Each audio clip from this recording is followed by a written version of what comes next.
तो कमरे में जब महाराज जी गए और गुस्से में थे, जब तक मुझे बुलवाया, अब मैं और डर गया।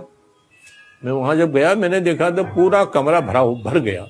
हमसे बोले इधर आओ। महाराज जी बोले, मैं नीचे बैठा।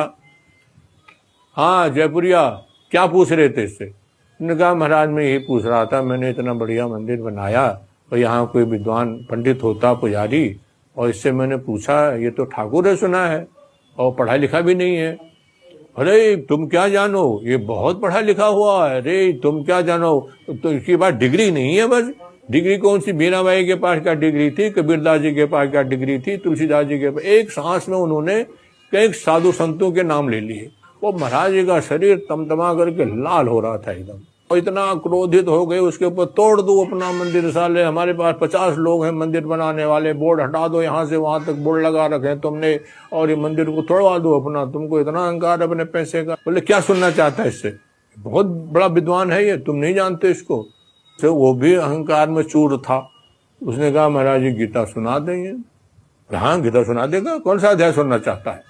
ने कहा 11वां अध्याय सुना देगा ये।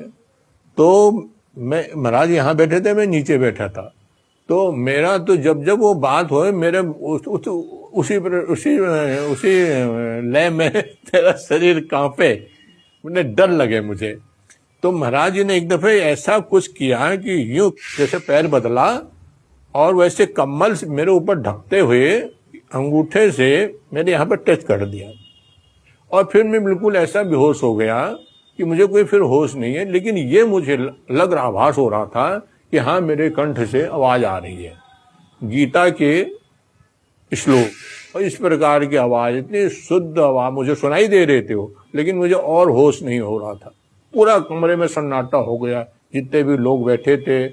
तब तक जयपुरिया बिल्कुल रोने लग गया और महाराज जी को प्रणाम किया, महाराज जी से माफी मांगी। उन्होंने कहा, महाराज जी ने कहा कि इनसे माफी मांगो, इसका तुमने अपमान किया है, इनसे माफी मांगो। तो इतना बड़ा आदमी हो, शेठ आनंद राम मंगतू राम जयपुरिया करके उनके आगे लगता था, उसने हमारे पैरों पे सर रखा। गीता तो हमने कभी पढ़ी नहीं थी, रामायण और हनुमान चालीसा बस गीता हमने कभी छुई भी नहीं थी पढ़ने के नाम पे। तब से फिर हम वहां पुजारी नियुक्त हो गए।